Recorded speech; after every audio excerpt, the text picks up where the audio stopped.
Moi,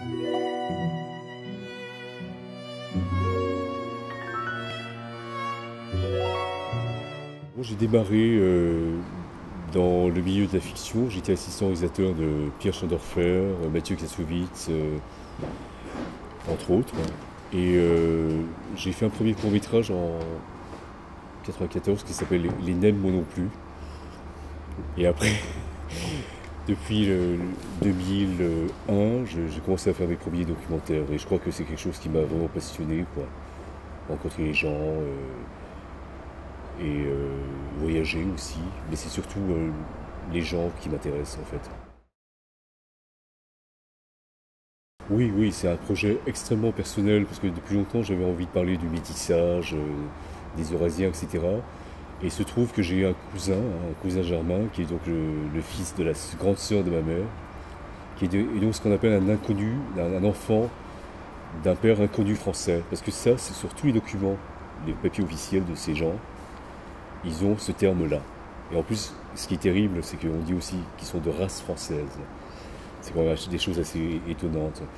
Et en fait, donc Jacques et ses frères et sœurs sont nés d'un père français qu'ils n'ont pas connu, quoi.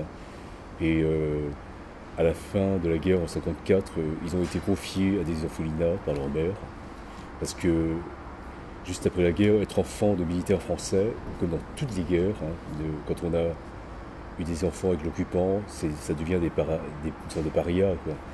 Donc ils ont été par la suite emmenés en France et confiés à des orphelinats d'ici, et ils ont grandi ici.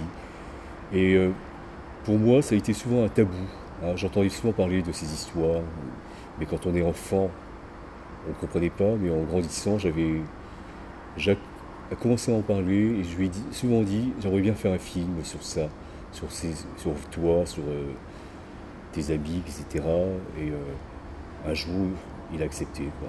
Voilà. Et donc j'en ai profité, donc j'ai pas hésité, hein. Donc j'ai foncé pour faire ce film. Donc Jacques, c'était dans la nuit, le soir, en voiture, je sais pas, tout d'un coup, il s'est mis à parler.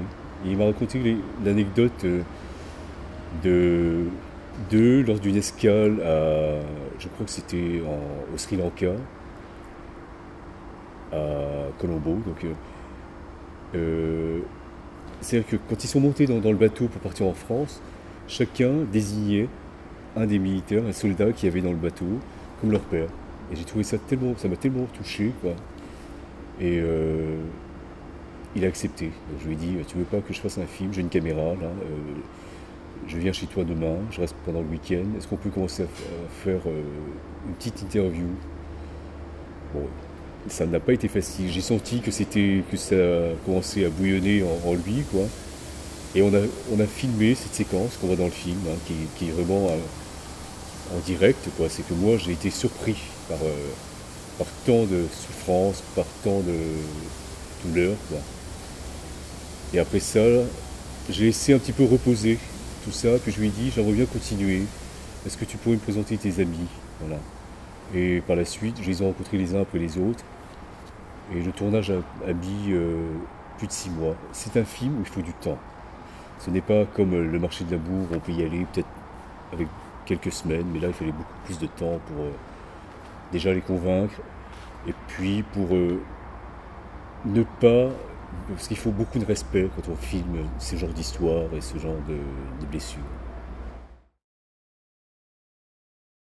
J'ai été déjà à Sapa plusieurs fois, et là on est parti sans filet, c'est-à-dire sans repérage. Donc bon, j'avais déjà pris des contacts sur Paris, et en arrivant là-bas, donc la première semaine, les 2-3 premiers jours, donc j'ai fait mon casting, mais je savais qui je voulais déjà, parce que il y avait un couple de musiciens qui était très connu à Sapa, et je voulais qu'ils soient un peu le fil conducteur du film. Et donc je les ai rencontrés, et les premiers contacts étaient extrêmement compliqués pour moi, parce que déjà c'était la première fois où je ne maîtrisais pas la langue, j'avais une interprète. Et comme on aborde des sujets qui sont comme la sexualité, l'amour, l'intimité des gens, c'était très dur au départ. Donc il a fallu que je les convainque. Et je crois que j'ai mis au moins une semaine. La première semaine, c'était la catastrophe. J'ai appelé Paris, j'ai dit, je ne sais pas comment je vais m'en sortir.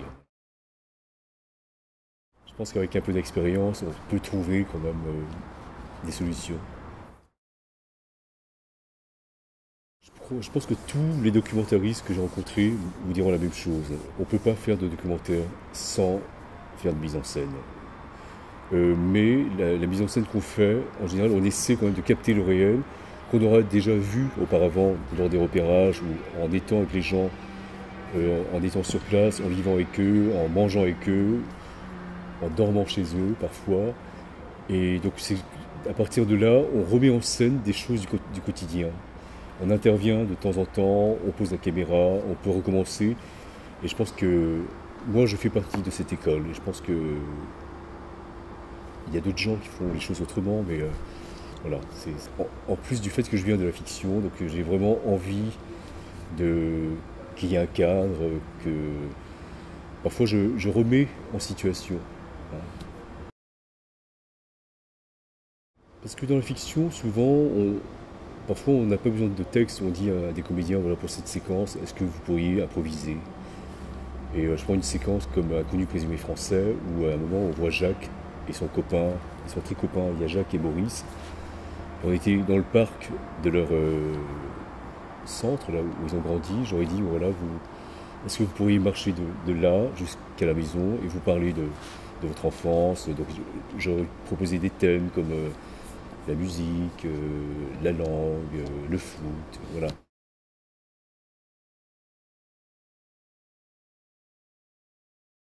Oui, c'est tout un paradoxe. Ce qui est terrible avec eux, ce sont des gens qui ont donc, des conditions de vie, des traditions ancestrales, où si on se rend compte que finalement les êtres humains au départ étaient des gens très respectueux de la nature, quoi. Et eux, donc, ils vivent en auto-subsistance, en fait, hein. Ils n'ont pas besoin d'avoir une grosse baraque, ni des bagnoles, ni machin. Bon, le téléphone, malheureusement, est devenu universel. Mais ce sont des gens qui respectent énormément la nature et qui sont en train de disparaître. Et que nous, après avoir fait tout ce parcours, on essaie de revenir parce que eux, ils sont aujourd'hui, donc, et eux sont en train de disparaître, quoi. Donc, bien sûr, leurs conditions de vie s'améliorent parce que le Vietnam est un pays qui est en développement, hein, où il y a un essor économique équivalent à la Chine. Donc, forcément, ils sont touchés par ça. Et je crois que c'était le moment de filmer. Dans peu de temps, je crois que ce sera fini. Je pense que ça doit remonter dans leur lointaine histoire tibétaine, mongole. Et c'est resté, ils ont gardé, mais comme ce sont des peuples qui n'ont pas d'écriture, donc c'est par tradition orale. Et d'après les ethnologues avec qui j'ai travaillé, une tradition orale se perd au bout de 4 générations. Donc ça se transforme avec le temps. Mais on peut dire que finalement, l'histoire du mariage a toujours été celle-là. Ce sont que des mariages arrangés, finalement. Aujourd'hui, les choses, ici, on peut se marier par amour, mais parfois, on se marie aussi par intérêt économique aussi, hein. Il y a encore des gens qui font des choix de ce genre. Mais ce qui est beau chez eux, c'est la tolérance. Je trouve qu'ils ont, avec les souffrances, parce que être un couple, c'est très compliqué à un moment. Donc, ils prennent en compte les difficultés et donc ils laissent cette liberté-là. Donc, une fois par an, c'est devenu peut-être 3 et peut-être 4 fois. Donc, je sais pas, peut-être que ça va mal se passer par la suite, mais pour l'instant, leur vision de l'amour est très pure, quoi. Et c'est ça qui est fascinant. Non, non, non, c'est pas de la langue de bois, hein. Moi je dis telles qu'elles sont, c'est que j'ai fait donc les 3 guerres de Madeleine Riffaut, qui est vénérée au Vietnam. Madeleine, comme elle a connu Ho Chi Minh, donc par contre, mes films ne passent pas au Vietnam parce que dans les films, forcément, on évoque des choses qui plaisent pas. Et donc, par contre, avec cette carte de visite qu'est Madeleine, on m'a ouvert toutes les portes. Donc, on m'a donné toutes les autorisations. Mais ce que je voudrais dire aussi, ce que j'ai dit à Tran Anh Dung l'autre jour, c'est qu'au Vietnam, il faut aller droit au but, il faut aller au centre presse, avec son film, demander les autorisations. Parce qu'on nous fait croire encore aujourd'hui qu'il faut passer par les intermédiaires, et tous ces intermédiaires sont là pour nous piquer du pognon. Donc voilà, c'est simplement... Voilà, donc il faut y aller, quoi. Et donc j'ai eu aucun problème, j'ai déposé le projet, ils l'ont lu, Ils m'ont dit ok. Bien sûr, on sait bien que ça reste un pays où il y a un parti unique. Il y a des choses qui sont bannies au Vietnam, comme la drogue, pas la prostitution, mais on ne peut pas protester contre le parti unique. Euh, mais les Vietnamiens d'aujourd'hui, je pense qu'ils aspirent qu'à une chose, c'est la paix, quoi. Ils ont eu tellement de guerres pendant des siècles, et ils veulent bouffer à leur faim, et leurs conditions de vie s'est beaucoup amélioré, donc ils veulent plus en entendre parler, quoi. Voilà. C'est vrai que c'est toujours gênant de parler politique, etc. Mais quand on fait des films, forcément, ou quand on écrit un bouquin, forcément, il y a un aspect politique. Mais je crois que les Vietnamiens, donc quand je suis arrivé là-bas, il y a Zoom Thu, qui est très connu au Vietnam, qui m'invite à Saigon, qui me dit voilà, je voudrais faire une projection de ton film. Je dis bon, écoute, si tu veux, on fera une projection. Et le jour de la projection, donc j'arrive de Hanoï, il n'était pas là. Je dis mais où est-il? On me dit il est parti 3 jours à Bangkok. Bon, je dis bon. Et donc il y a eu la projection, il y a eu 5 journaux qui ont publié des interviews. Ça s'est très bien passé. Et donc après, donc moi, 3 jours après, je reprenais l'avion pour rentrer à Paris. Et au moment où j'étais à l'aéroport, il m'appelle, il me dit voilà, je viens de rentrer, mais tu peux comprendre que j'étais pas à Saigon pour certaines raisons. Mais en fait, les Vietnamiens sont en train de grignoter leur liberté de cette façon-là, sans violence. Ils veulent avancer comme ça, et je crois que c'est pas plus mal finalement. C'est vrai que l'espoir des révolutions arabes, beaucoup de gens se sont dit ça va exploser en Chine, au Vietnam. Finalement, peut-être que eux, ils ont préféré la voie un petit peu plus douce. Pas encore. Là, j'ai un copain qui est historien avec qui je travaille sur tous les films pour ne pas dire de conneries, quoi. Donc, va partir au Vietnam au mois de mars. Donc je leur donne à la fois le marché de l'amour et le lotus. J'ai un film sur Madagascar, donc, que je vais aller tourner cette année. Et certainement un film sur les mangas taïwanais. Voilà. Ça, c'est les 2 films que je vais faire cette année. Et sinon, je voulais faire une parenthèse sur le Vietnam, mais j'ai rencontré une personne qui m'a récemment dit mais si je te mène un projet qui t'intéresse, tu le ferais? Et je dis oui, pourquoi pas. Et elle m'a dit que penses-tu de Trinh Xuân Thuan? Là, je lui dis écoute, oui, tout de suite. En fait, c'est un astrophysicien universellement connu, qui est vietnamien en fait, et qu'on peut voir à la télévision tout le temps, quoi. Et donc j'ai envie de faire un portrait de lui. Voilà.